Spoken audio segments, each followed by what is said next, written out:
the country's electoral process. The INEC chairman, however, urged the observers not to be partisan and also to abide by the laws of Nigeria while discharging their duties on election day.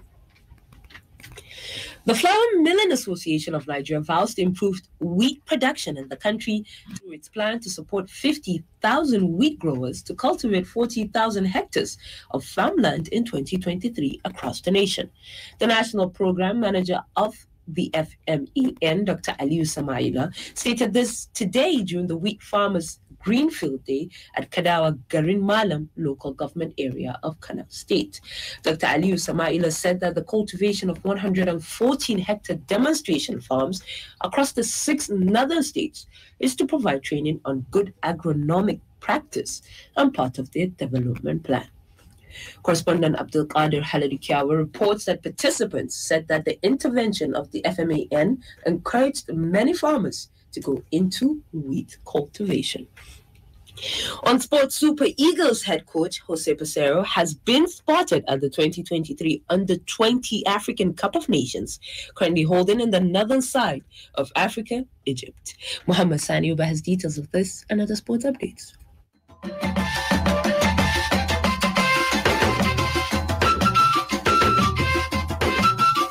Jose Peseiro made it known that he headed to Egypt to see the matches of the Nigeria Under-20 national team Flying Eagles, one of which was played on Sunday and resulted in a loss of 1-0. After taking over for Augustin Egabon in May 2022, Peseiro has only been able to lead the Super Eagles to 2 victories out of 7. However, the manager has been working non-stop to get Super Eagles back to winning ways. It will be recalled that the former Venezuela manager was also spotted observing the Super Eagles cross the junior Chupolo Polo of Zambia in Abuja. Meanwhile, former Nigeria international Icharia Uche has asked the Super Falcons to redeem their image when they face Costa Rica in their final game of the 2023 Revelation Cups in Mexico today. The Falcons go into the game against Costa Rica on the back of 7 consecutive defeats. Their latest setback was a 1-0 loss to Colombia in their second game at the Mexico 4-Nation Invitational Tournament. And the last time the Falcons won a game was at the 2022 Women's Cup of Nations in Morocco when they beat Cameroon 1-0 in the quarterfinals. In another update, the interim management committee of the Nigeria Professional Football League has suspended Shooting Star camp commandant Awal Mohammed for bringing the game to disrepute.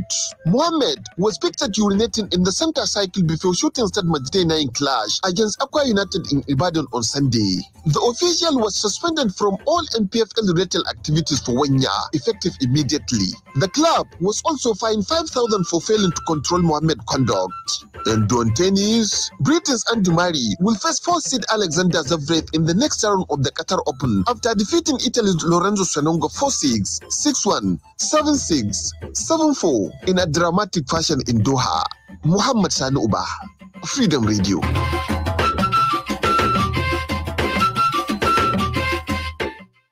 The Global News is coming to you from Freedom Radio 99.5 FM. You can send your comments, opinions, and watch us live on Freedom Radio Nigeria on Facebook.com. You can get the link to the page on our website, freedomradionig.com, or call us through this number, 082444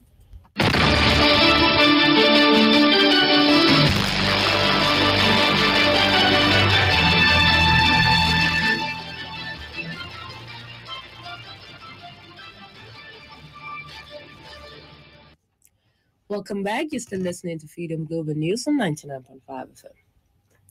The Central Bank of Nigeria has threatened to investigate, arrest, and prosecute anyone spreading fake news about the Naira redesign policy.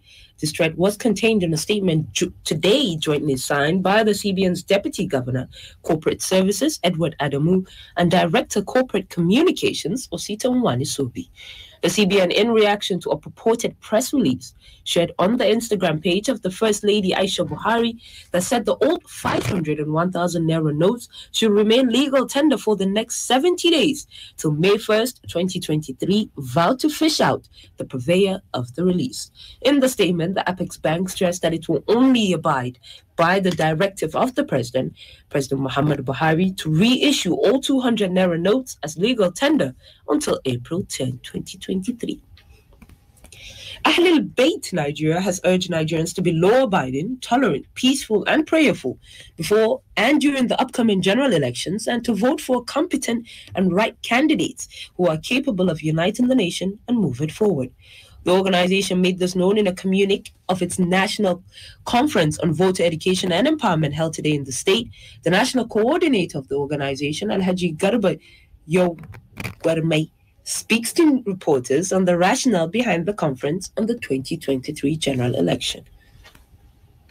Followers of parliamentary are ready to participate experience in this coming election. As of right now, we have no any chosen presidential candidate, candidate or senatorial or House of Representatives or House of Assembly, unless when we make a unanimous decision. So we are going to announce very soon that our prepared presidential candidate will announce it later, inshallah. Gwarmai added that after the careful review and a critical evaluation of all candidates at all levels, and considering the collective interest of its faction and the interest of the nation at large, the leadership of the platform will endorse and announce the candidates that its members should vote for. Correspondent Awul Hassan Fagin reports that the organization also prays for a peaceful, free, and fair election in the country. Kaduna, Kogi, and Zamfara states have initiated a contempt proceeding against the Attorney General of the Federation, AGF, Abubakar Malami, and Governor of the Central Bank of Nigeria, CBN, Godwin Emefiele, for their alleged failure to comply with the Supreme Court order extending the deadline for the use of 200, 500, and 1,000 naira notes. In the fresh documents filed before the Supreme Court, the three states, the original plaintiffs in the suit against the Naira swap policy of the federal government, cautioned the AGF and Emefiele about the consequences of their continued failure to comply with the Apex Court's order made on February 3rd. The two sets of Form 48 filed by the team of lawyers representing the three states form part of the applications now awaiting the Supreme Court's consideration when proceedings resume on Wednesday. And on the foreign scene, 3 United Nations peacekeepers have been killed and 5 others seriously wounded by an improvised explosive device, IED, in central Mali. Abdulkarim Muhammad Abdulkarim reports.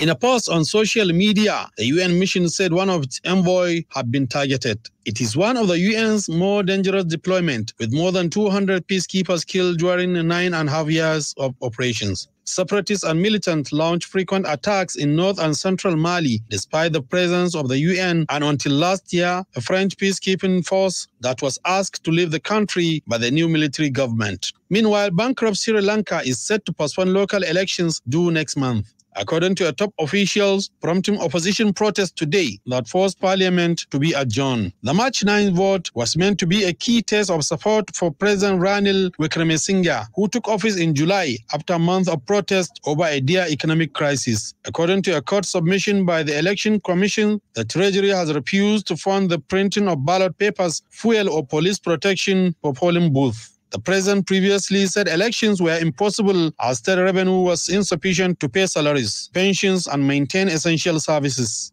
Abdulkarim Muhammad Abdulkarim, Freedom Radio. And with that, we've come to the end of today's global news. But before we leave, highlights of our top stories. The Federal High Court of Nigeria will begin a 5-day break from Wednesday in view of Saturday's presidential and National Assembly elections. Freedom Global News. A total of 146,913 domestic and international observers will be deployed for the 2023 general elections. Kaduna, Kogi, and Zamfara states have initiated a contempt proceeding against the AGF, Abubakar Malami, and CBN Governor Godwin Emefiele for their alleged failure to comply with the Supreme Court order extending the deadline for the use of old 200, 500, and 1,000 naira notes. And on the foreign scene, 3 United Nations peacekeepers have been killed and 5 others seriously wounded by an improvised explosive device in central Mali. On behalf of the entire production team and I, Zahra Zannah, thank you for listening.